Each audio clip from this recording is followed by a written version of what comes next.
할렐루야. 예수 그리스도 이름으로 하나님 말씀 증거하겠습니다. 우리 다 같이 하나님 말씀 잠언 5장 1절에서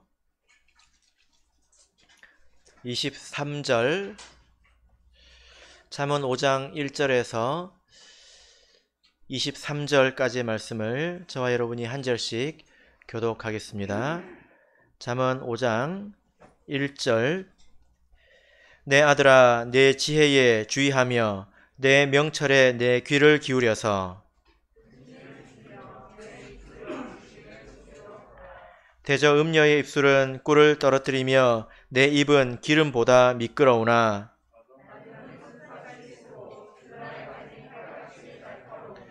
그 발은 사지로 내려가며 그 걸음은 음부로 나아가나니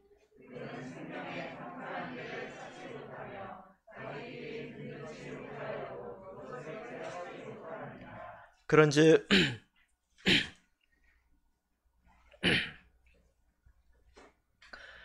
아들들아, 나를 들으며 내 입의 말을 버리지 말고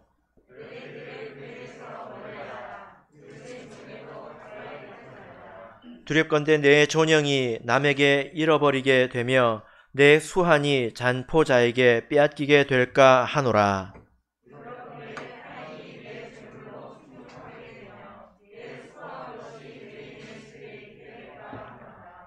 두렵건대 마지막에 이르러 내 몸, 내 육체가 쇠폐할 때에 내가 한탄하여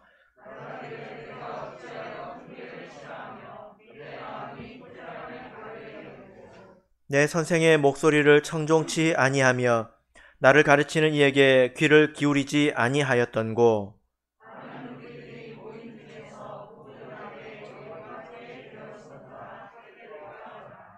너는 내 우물에서 물을 마시며 내 샘에서 흐르는 물을 마시라.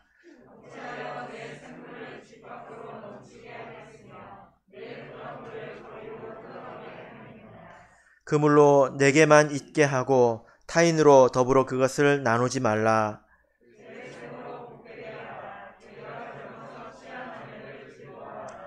그는 사랑스러운 암사슴 같고 아름다운 암노루 같으니 너는 그 품을 항상 족하게 여기며 그 사랑을 항상 연모하라.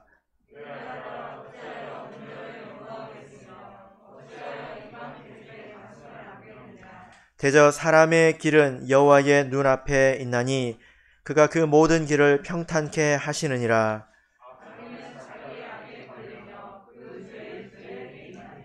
그는 훈계를 받지 아니함을 인하여 죽겠고 미련함 많음을 인하여 혼미하게 되느니라.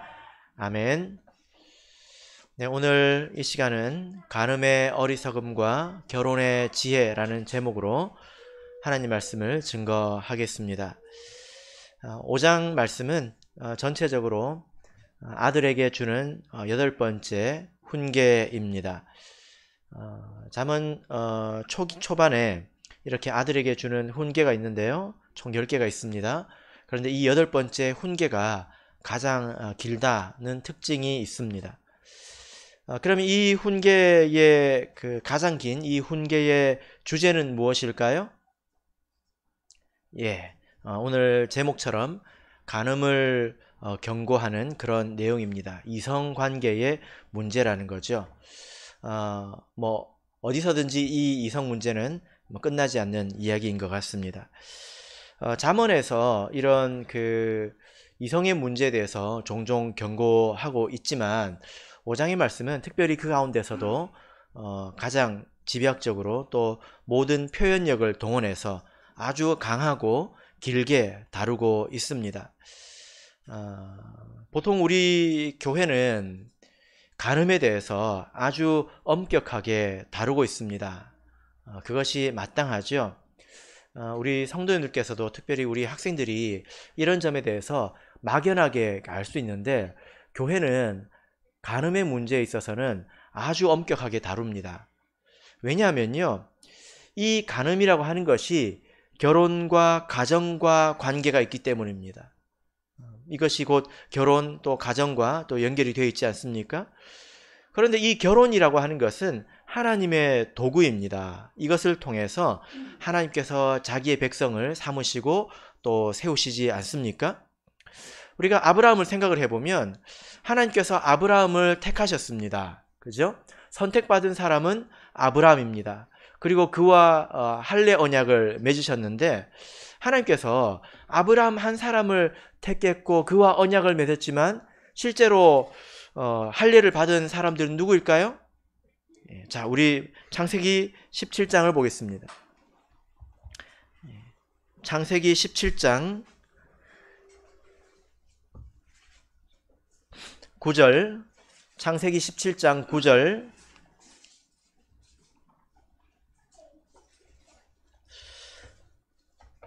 자, 같이 읽겠습니다. 창세기 17장 9절 읽겠습니다. 시작. 하나님이 또 아브라함에게 이르시되 그런즉 너는 내 언약을 지키고 내 후손도 대대로 지키라. 예. 자, 이 말씀을 보니까 하나님께서 한 사람을 택하셨는데 그 택한 한 사람의 그 집, 그리고 아직 태어나지 않은 그 후손까지도 그 언약의 대상에 포함이 되지 않습니까? 그러니까 하나님께서 이렇게 가정을 통해서 하나님의 백성을 삼으시고자 했다는 것입니다. 자, 18장 19절을 보겠습니다. 창세기 18장 19절 같이 읽겠습니다. 시작. 내가 그로 그 자식과 건속에게 명하여 여호와의 도를 지켜 의와 공도를 행하게 하려고 그를 택하였나니 이는 나 여호와가 아브라함에게 대하여 말한 일을 이루려 함이니라.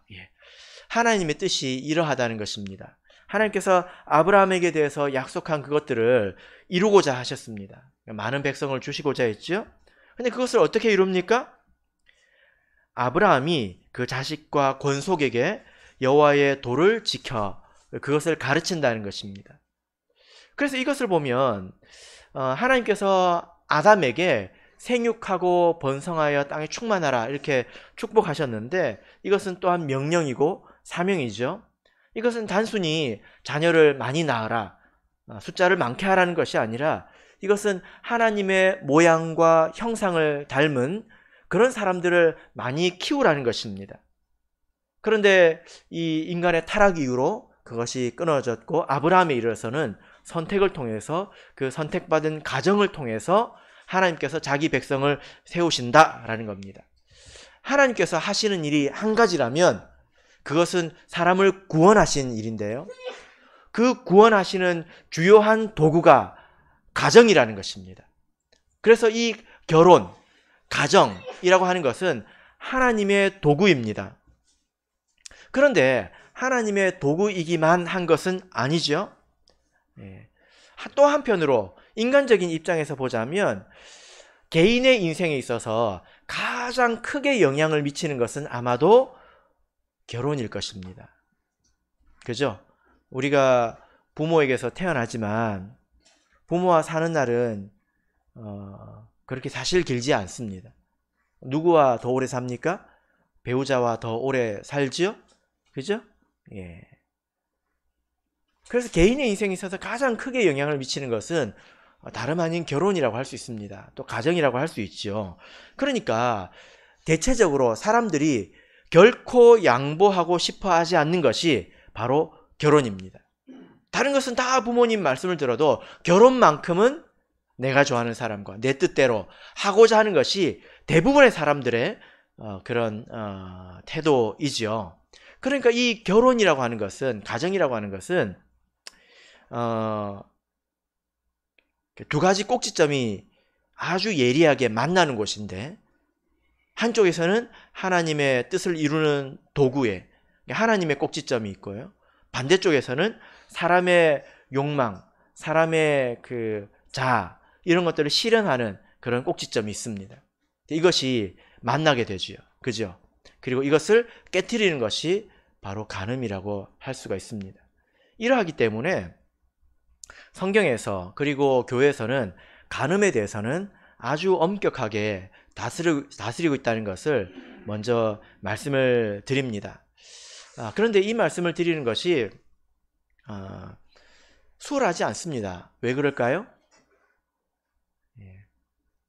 불편합니다. 민망합니다. 왜 그럴까요? 이미 여기에 걸려든 사람들이 많이 있기 때문입니다. 그러다 보니까 이 말씀을 전하는 것이 참 불편하게 되어버렸는데요. 그러나 우리가 믿음으로 이렇게 받으면 모든 말씀에는 다 유익이 있죠. 자, 말씀으로 돌아가겠습니다. 잠언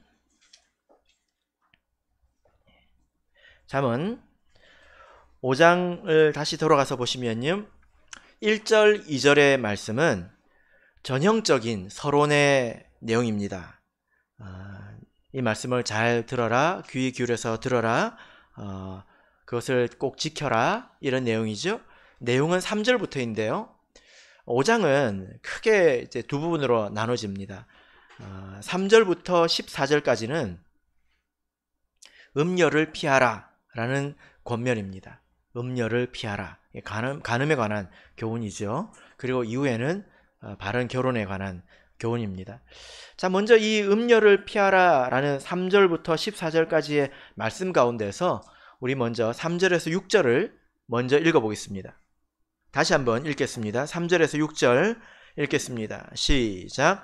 대저 음녀의 입술은 꿀을 떨어뜨리며 그 입은 기름보다 미끄러우나 나중은 쑥같이 쓰고 두 날 가진 칼같이 날카로우며 그 발은 사지로 내려가며 그 걸음은 음부로 나아가나니 그는 생명의 평탄한 길을 찾지 못하며 자기 길을 든든치 못하여도 그것을 깨닫지 못하느니라. 네. 자, 여기서 말씀하시고 있는 것은 겉과 속이 다른 음녀에 대해서 말씀하고 있습니다.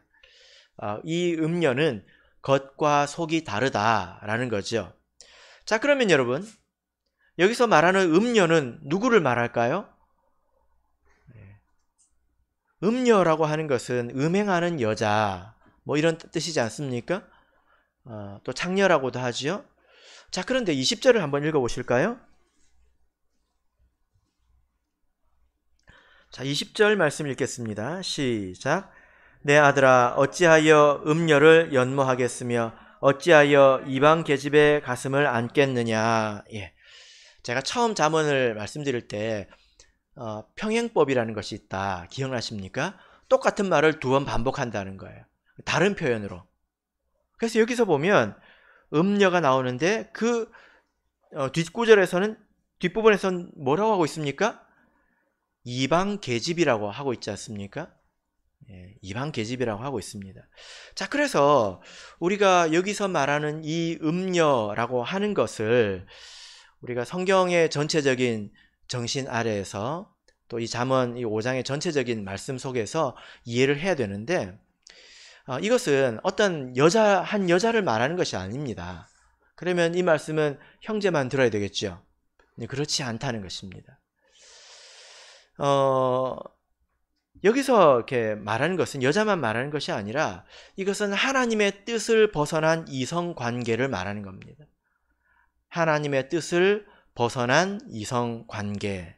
이것은 남자일 수도 있고 여자일 수도 있고 그런 관계 자체를 말할 수 있죠. 이 이성 관계에 있어서 하나님의 뜻은 무엇입니까? 이것은 이성 관계에 있어서 하나님의 뜻은 믿음 안에서 결혼하는 것입니다. 믿는 사람들끼리 결혼하는 것입니다.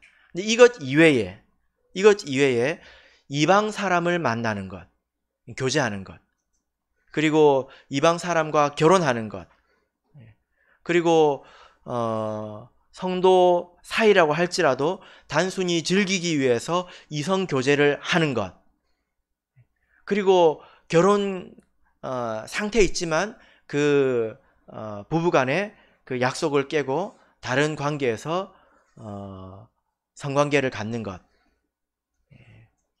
이 모든 것들이 다 포함이 됩니다. 그래서 이 음녀라고 생각할 때 우리가 어떤 창녀를 생각하고 그렇게 생각한다면 굉장히 말씀이 좁아지겠죠. 그런 말씀은 아닙니다.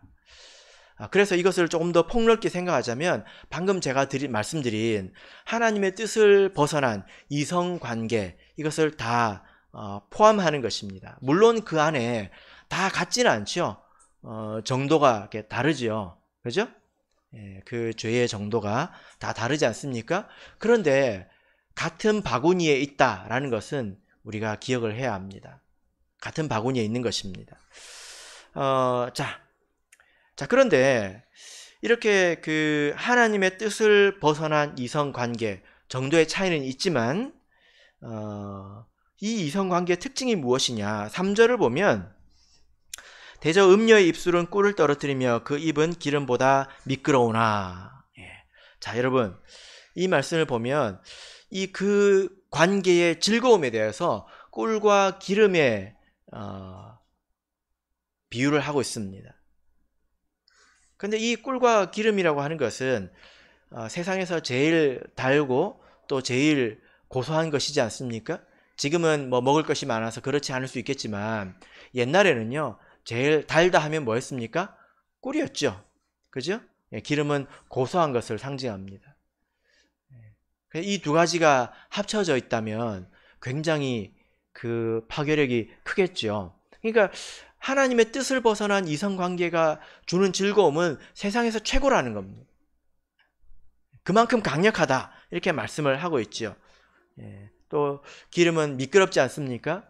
이렇게 쓱쓱 미끌러 들어가게 되는 것입니다. 자, 그런데 4절을 보십시오.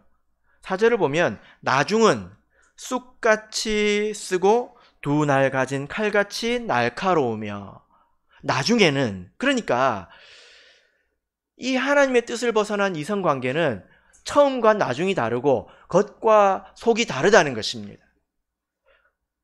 그래서 처음에는 세상에서 가장 단 꿀과 같았고 또 고소한 기름과 같았는데 나중에는 무엇이 들어있습니까?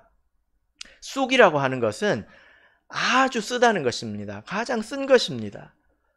그리고 칼이라고 하는 것은 아주 잔인한 것이지 않습니까? 사람을 해치는 것이죠. 예. 자, 여러분 이렇게 한번 생각해 보십시오. 예전에 우리 천안교회 남신도회가 거제교회를 이렇게 다녀오면서 통영에 들렀습니다. 어디를 갔을까요? 예, 꿀빵을 사러 갔습니다. 예. 그런데요, 한번 드셔보셨죠? 근데 현장에서 드셔보셔야 됩니다. 하루가 지나면 맛이 달라집니다. 진짜 그렇더라고요. 그런데 한번 생각해 보십시오. 쑥을 다져가지고 거기에 면도날 가루를 섞어서 버무려서 밀가루로 잘 쌉니다. 그래서 그것을 튀겨서 꿀을 바릅니다. 겉보기엔 무엇입니까? 꿀빵이지. 그죠? 그것을 딱 입에 무는 순간 황홀하겠지요.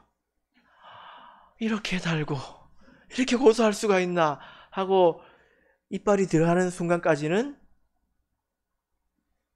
달고 맛있을 겁니다. 근데 그 속에 뭐가 들어있습니까? 쑥과 면도날 가루가 들어있다고 한번 생각해 보십시오. 그것을 내가 입에 삼켜서 뱉을 수 없다면 어떤 일이 생기겠습니까? 그 쓴맛을 내가 보아야 하고 내 입속은 난장판이 되지 않겠습니까? 그러니까 하나님의 뜻을 벗어난 이성 관계가 이와 같다는 것입니다. 자, 5절 6절을 보겠습니다. 5절 6절을 보시면요, 같이 읽어보겠습니다. 시작. 그 발은 사지로 내려가며 그 걸음은 음부로 나아가나니 그는 생명의 평탄한 길을 찾지 못하며 자기 길이 든든치 못하여도 그것을 깨닫지 못하느니라. 예. 자, 여기 보면 이 음녀의 무지함에 대해서 말씀하고 있습니다. 생명의 평탄한 길을 찾지 못하며 자기의 가는 길이 든든하지 못해도 그것을 깨닫지 못한다. 이렇게 말씀을 하고 있습니다. 이것은요, 그 사람의 인격이나 됨됨이를 말하는 것은 아닙니다. 세상적으로 보자면 이 사람이 아주 인품이 훌륭하고 그리고 세상적인 지위나 실력이나 이런 것들이 나을 수 있습니다. 아주 매력적일 수 있습니다. 그래서 누가 이방 결혼을 한다면 사랑할 만하니까 또 세상적으로는 괜찮으니까 그런 결정을 하지 않겠습니까? 그죠? 그런데 왜 성경에서는 그것을 하지 말라고 합니까? 왜 그럴까요? 예. 그런 하나님의 뜻을 벗어난 이성관계는 이런 무지가 흐르고 있다는 것입니다.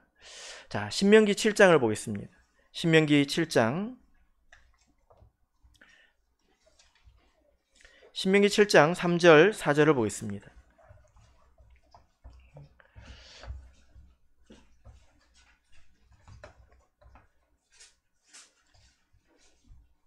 신명기 7장 3절 4절 말씀을 같이 읽겠습니다. 시작. 또 그들과 혼인하지 말지니 내 딸을 그 아들에게 주지 말 것이요 그 딸로 내 며느리를 삼지 말 것은 그가 내 아들을 유혹하여 그로 여호와를 떠나고 다른 신들을 섬기게 함으로 여호와께서 너에게 진노하사 갑자기 너희를 멸하실 것임이니라. 하나님께서 이 이방 결혼을 금지하셨는데 이유가 무엇입니까? 그 사람이 키가 작아서 그렇습니까? IQ가 낮아서 그렇습니까? 그 사람이 됨됨이가 훌륭하지 않아서 그렇습니까? 그 이유가 무엇입니까? 그 사람에게 다른 사상이 흐르고 있다는 것입니다. 하나님에 대한 다른 생각이 흐르고 있다는 것입니다. 그래서 너뿐만이 아니라 내 아들을, 자녀를 유혹해서 여호와를 떠나게 할 것이다. 하나님을 떠나게 할 것이다. 그래서 다른 신들을 섬기게 할 것이다. 그래서 결국 하나님을 떠나니까 죄를 범하지 않겠습니까? 우상도 섬기고 안식일도 어기고 그렇게 하지 않겠습니까? 그러니까 하나님께서 갑자기 그들을 멸하실 것이다. 여러분, 그런데요, 이 말씀이 실제 이스라엘 백성의 역사 가운데서 일어났습니다. 그렇죠? 자, 우리 느헤미야 13장을 보겠습니다. 느헤미야 13장 23절에서 27절까지 말씀을 보겠습니다. 느헤미야 13장 23절에서 27절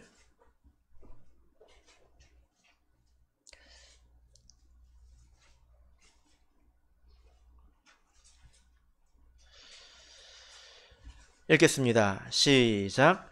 그때에 내가 또 본즉 유다 사람이 아스돗과 암몬과 모압 여인을 취하여 아내를 삼았는데 그 자녀가 아스돗 방언을 절반쯤은 하여도 유다 방언은 못하니 그 하는 말이 각 족속의 방언이므로 내가 책망하고 저주하여 두어 사람을 때리고 그 머리털을 뽑고 이르되 너희는 너희 딸들로 저희 아들들에게 주지 말고 너희 아들들이나 너희를 위하여 저희 딸을 데려오지 않겠다고 하나님을 가리켜 맹세하라 하고 또 이르기를 옛적에 이스라엘 왕 솔로몬이 이 일로 범죄하지 아니하였느냐.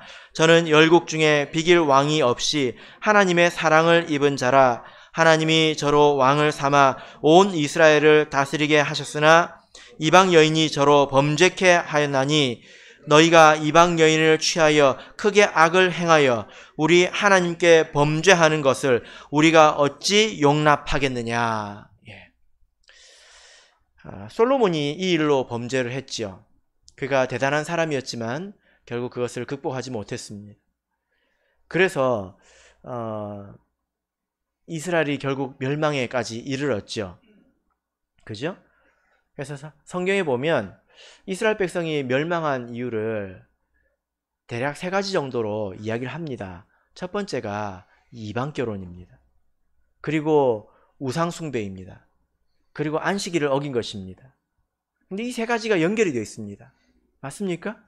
네. 이방 결혼을 하니까 자식의 믿음이 약해지겠죠? 여러분, 이 말씀을 보세요. 이스라엘 백성이 그렇게 죄를 범해서 하나님께 징계를 받아서 포로로 모진 고난을 당하고 돌아왔는데, 그런데도 불구하고 이런 사람이 또 있었다는 것입니다. 그 결과가 무엇입니까? 그 자녀가 아스돗 방언을 절반쯤은 하여도 유다 방언은 못하니, 이방 나라 말은 해도요, 하나님의 백성의 말을 못하더라는 것입니다.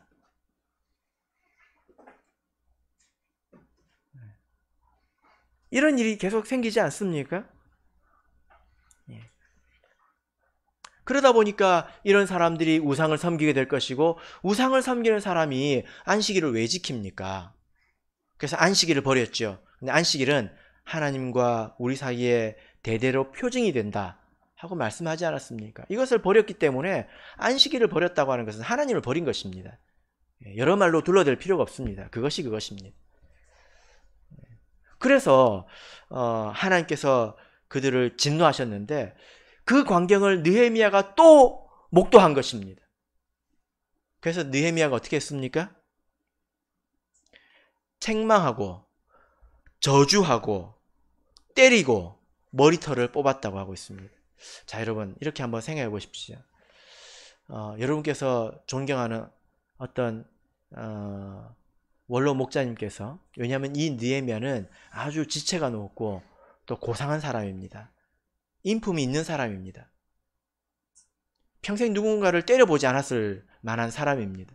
그런데 이 사람이 책망하고 저주하고 때리고 머리털을 뽑았다고 하고 있습니다. 그래서 여러분께서 존경하는 어떤 그 원로 목자님이 누구의 머리털을 쥐어 흔들고 있는 장면을 한번 생각해 보십시오. 이게 성경에 기록되어 있는 사실입니다.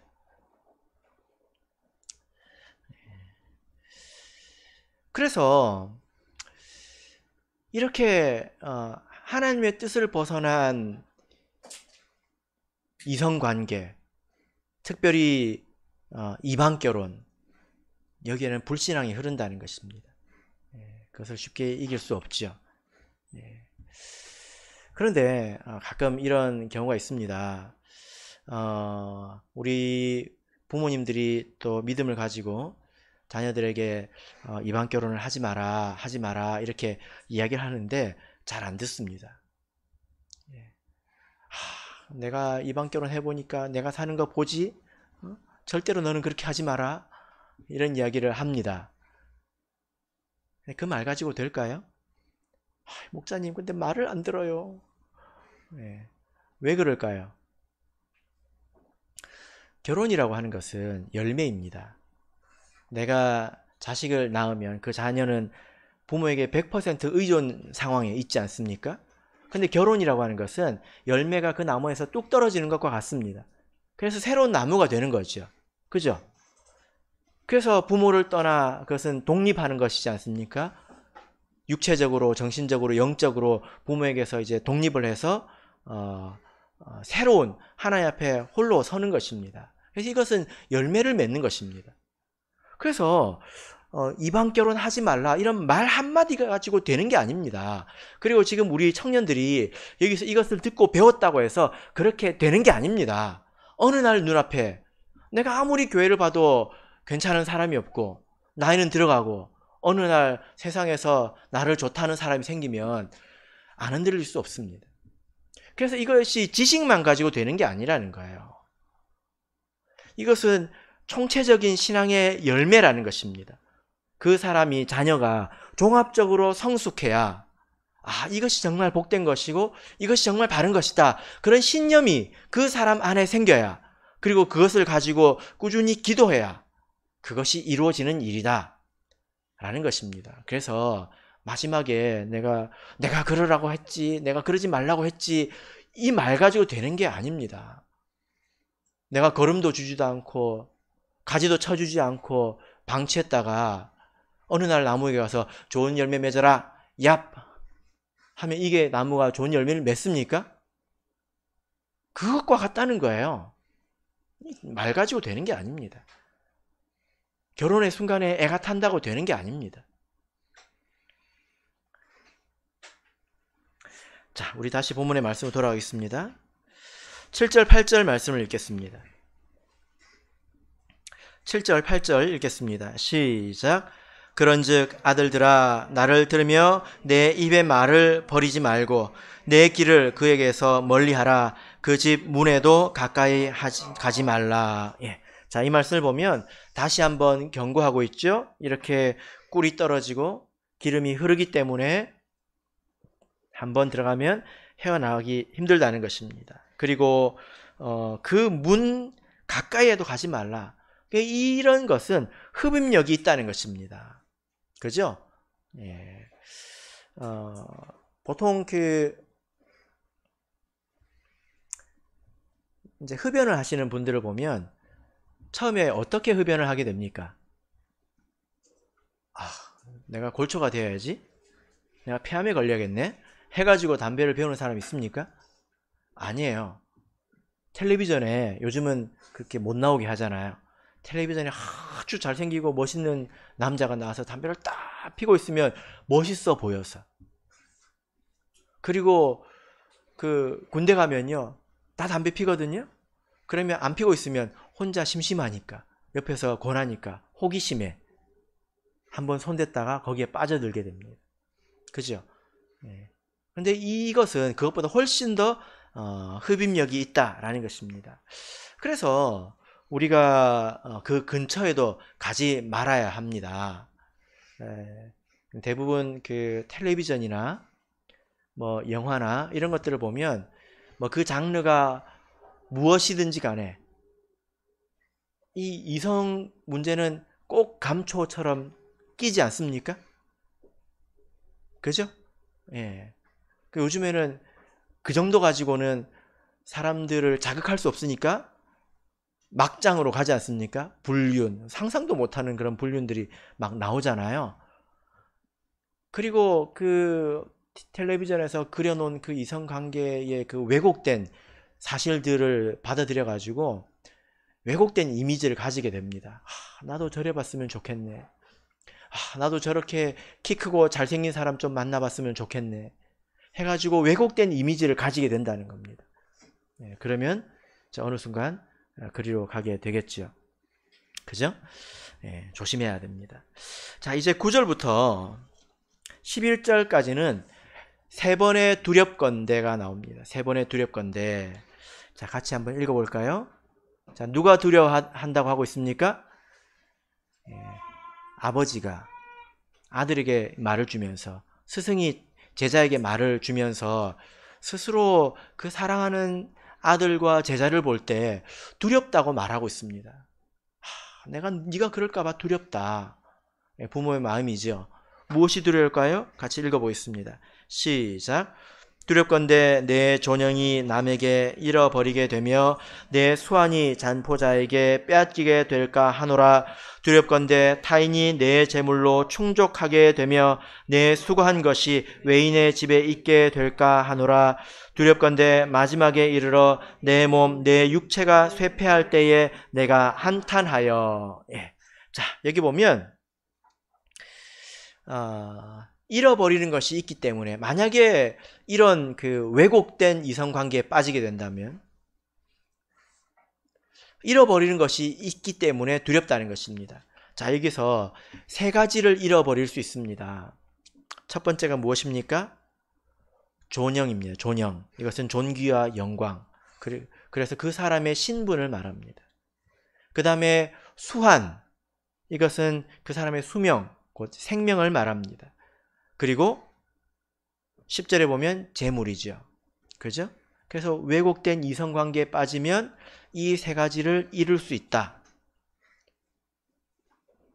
첫 번째가 존영, 두 번째 수한, 세 번째 재물.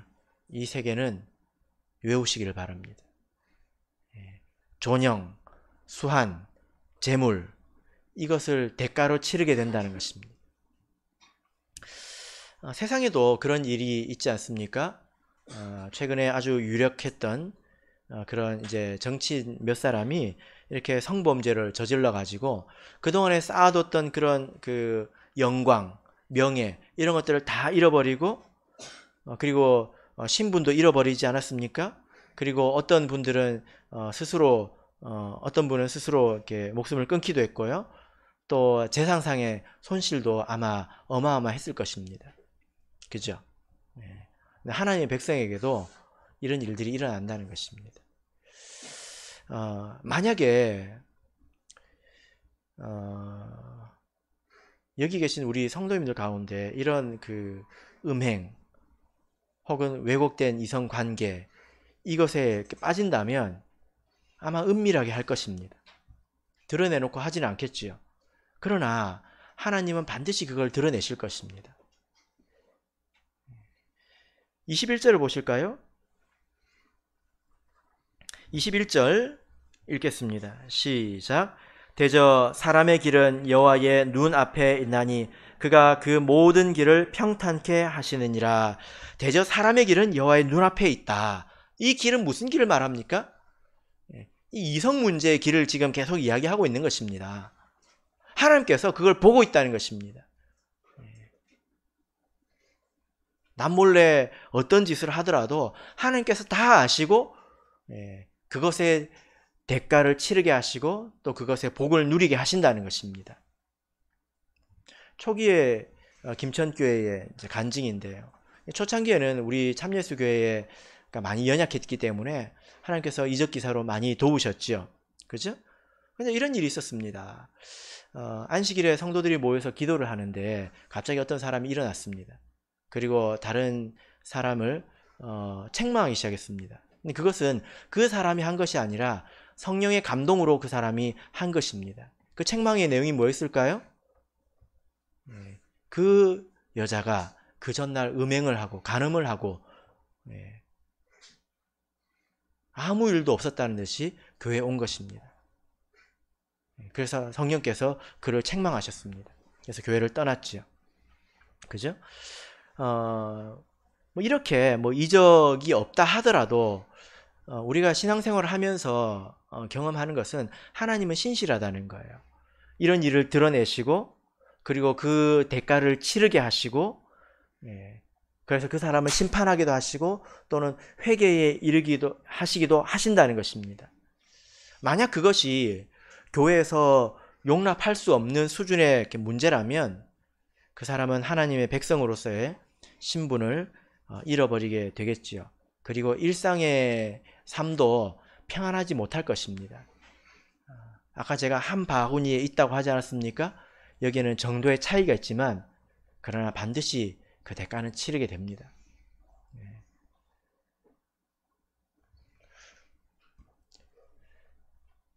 하나님께서 다윗에게 이렇게 말씀하셨습니다. 너는 은밀히 행하였으나 나는 이스라엘 무리 앞 백주에 이 일을 행하리라. 자, 그래서 오늘 말씀을 보시면 11절에 두렵건대 마지막에 이르러 내 몸, 내 육체가 쇠폐할 때에 내가 한탄하여 후회한다고, 스스로 후회한다고 말하고 있지 않습니까? 말하기를 내가 어찌하여 훈계를 싫어하며 내 마음이 꾸지람을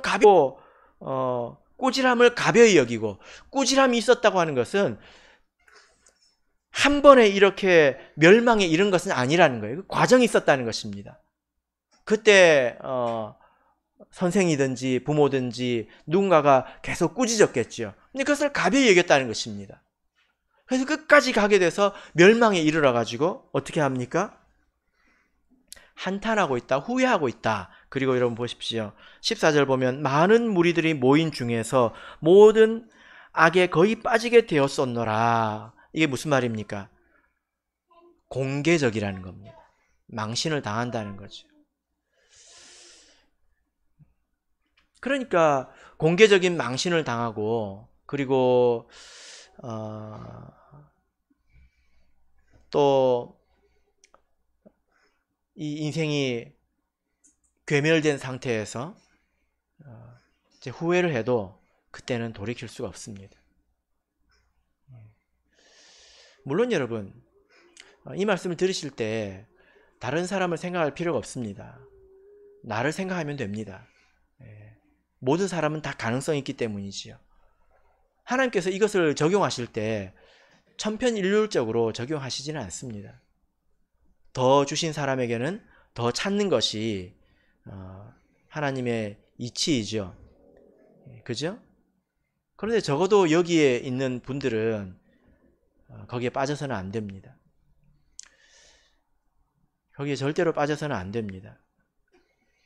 히브리서 6장 4절부터 6절 말씀을 보시면 하나님의 은혜를 맛보고 나서 이런 죄에 빠지게 된다면 다시 회개해서 새롭게 할 수 없다고 말씀하고 있습니다. 만약에 여기 어떤 대학생 한 명이 간음죄를 짓는다면 그것은 세상에서는 그 나이에 다 뭐 있을 수 있는 일이지, 어쩌다 보니 그랬겠지. 하지만 교회는 그것을 실수로 여기지 않습니다. 청년들 귀담아 들으세요. 몰랐어요. 실수로 여기지 않습니다. 그것은 누구도 바꿀 수가 없는 사실이 되어버립니다. 여러분들이 나가서 누군가와 교제를 해서 성행위가 발생한다면 그때는 그 사람과 여러분은 부부가 되는 것입니다. 그리고 그것을 떠난다면 그때는 간음이 되는 것입니다. 그러면 교회는 여러분들을 이방인처럼 여길 수 있습니다. 그 대가가 굉장히 크다는 것을 여러분 기억하시길 바랍니다. 그래서 세 가지를 잃어버릴 수 있다. 이것을 꼭 기억하라고 말씀드린 겁니다. 세 가지가 뭐죠? 존영, 수한, 재물. 자, 이제 우리 15절 말씀으로 가겠습니다. 자, 15절 말씀 읽겠습니다. 시작. 너는 내 우물에서 물을 마시며 내 샘에서 흐르는 물을 마시라. 예. 자, 이런 말씀을 이렇게 전하면, 제가 아까 이런 말씀을 전하기 힘들다고 했지 않습니까? 예. 모르고 저지른 사람들이 찾아옵니다. 목사님 어떻게 하면 좋습니까? 찾아옵니다. 예. 그런 경우가 있어요. 그 사실을 제가 바꿔줄 수 있는 게 아니에요. 다른 목사님들이 바꿔줄 수 있는 게 아닙니다. 예. 이제 좀 좋은 이야기를 했으면 좋겠는데요. 자, 여기 보면 내 우물에서 물을 마시라, 내 샘에서 흐르는 물을 마시라, 이렇게 말씀하고 있는데, 자, 이 내 우물과 내 샘은 무엇을 말할까요? 자, 18절 보겠습니다. 18절 읽겠습니다. 시작. 내 샘으로 복되게 하라. 내가 젊어서 취한 아내를 즐거워하라. 예. 자, 여기 보면 또 평행법이 나오죠. 내 샘은 곧 내가 젊어서 취한 아내, 이것은 곧 배우자를 말하는 것입니다. 그래서 나를 시원하게 하고 나를 만족하게 하기 때문에 샘물이라고 한 거죠. 우리는 이 말씀처럼 하나님께서 우리에게 주신, 나에게 주신 나의 배우자를 통해서 만족을 누릴 줄 알아야 합니다. 솔로몬은 이런 말을 했죠. 전도서 9장 9절을 보시면 내 헛된 평생의 모든 날, 곧 하나님이 해 아래에서 내게 주신 모든 헛된 날에 사랑하는 아내와 함께 즐겁게 살지어다. 이는 내가 일평생에 해 아래에서 수고하고 얻은 분복이니라. 솔로몬은 모든 것을 가진 사람이지 않았습니까? 모든 것을 누려보았던, 그야말로 모든 면에서 끝까지 가봤던, 돈을 버는 것이든 쾌락이든 공부든 사업이든 모든 면에서 끝까지 가봤던 사람인데 그가 타락했습니다. 근데 이제 그가 뒤늦게 회개해서 쓴 책이 전도서라고 알려져 있지 않습니까? 그가 하는 말이 뭐냐면, 이 해 아래에서 우리 육신의 삶 가운데서 우리에게 가장 좋은 것, 건강한 만족, 그리고 평안, 이것은 하나님께서 주시는 바로 배우자라는 것입니다. 이것이 가장 큰 복이다. 이것을 누리는 것이 가장 복되다. 이렇게 말씀을 하고 있죠. 물론 우리는 해 위에서의 삶도 살아야 합니다. 이것은 영적인 삶을 말하죠. 우리가 영적으로는 갈수록 풍성해져야 합니다. 우리 속사람은 새로워져야 되죠. 그러나 육신적인 삶은 이 세상에서 많은 것들을 욕심내어 봐야 헛되다는 거예요. 우리에게 주신 분복은 무엇입니까? 바로 가족 간에 한 마음으로 사랑을 나누는 거죠. 그죠? 자, 우리가 이 말씀을 통해서 한 가지 좀 믿음을 가져본다면 내 우물과 내 샘이 있다는 것입니다. 왜 이런 이야기를 제가 할까요? 자, 우리 청년들이 이 말씀을 읽었죠? 여러분들 어떻게 읽으셨습니까? 너는 내 우물에서 물을 마시며 내 샘에서 흐르는 물을 마시라. 간혹 어떤 그 경우에 뭐 이런 이야기를 듣기도 합니다. 우리 참예수교회는 성비가 안 맞다. 형제와 자매 수가 다르다는 거예요. 다르다는 것입니다. 그러니까 자매가 더 많으니까 어떤 사람은 이방 결혼을 할 수밖에 없지 않느냐.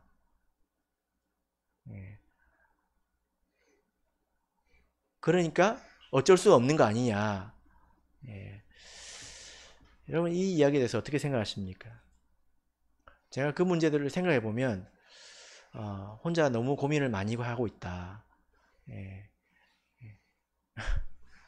이런 생각이 듭니다. 도대체 몇 명과 결혼을 하려고 저런 생각을 할까?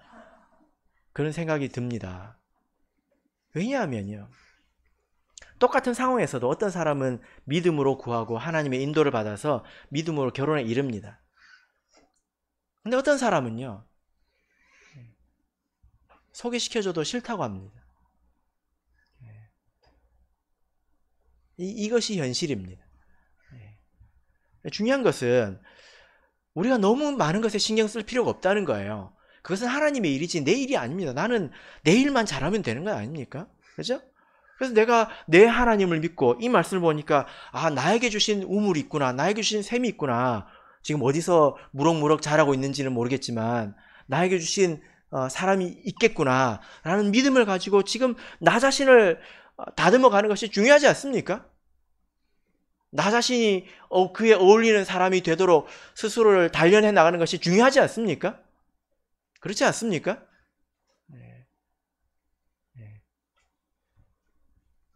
그래서 우리가 이 믿음을 가지고 결혼에 이르러야 된다는 것입니다. 말씀의 결론 맺겠습니다. 세상에 대부분의 사람들이 결혼을 하지요. 그러나 모든 결혼이 다 같은 결혼은 아닙니다. 하나님께서 물로 이 세상을 심판하실 때 그 이유가 무엇인지 기억하십니까? 그 이유가 무엇입니까? 하나님의 아들들이 세상의 딸들로 자기 마음에 드는 대로 취했다는 것입니다. 결혼이 무너졌다는 것입니다. 예수님께서 이 땅에 오셔서 제일 먼저 행하신 이적이 무엇입니까? 그것은 결혼을 구한 일입니다. 물을 포도주로 만드셨지요. 그것은 자칫 파토가 날 뻔한 또 기쁨을 잃어버릴 만한 그런 결혼을 예수님께서 지켜주신 것입니다. 그래서 모든 결혼이 다 같은 결혼은 아니라는 거예요. 어떤 것은 심판의 원인이 되기도 하지만 어떤 것은 예수님께서 돕고 세우시는 결혼이 되기도 한다는 것입니다. 그래서 우리가 오늘 이 말씀을 생각함으로 이미 가정을 꾸리고 계시다면 그 가정에서 하나님의 뜻에 맞게 헌신하시길 바랍니다. 그리고 간음을 조심하시길 바랍니다. 그리고 결혼하지 않은 우리 학생들, 청년들은 이 말씀을 생각함으로 자신을 그에 어울릴 만한 사람으로 단련하시길 바랍니다. 그래서 하나님께서 기뻐하시고 또 하나님의 모양과 형상을 생산할 수 있는 그런 가정을 이루시기를 예수 그리스도 이름으로 축복합니다.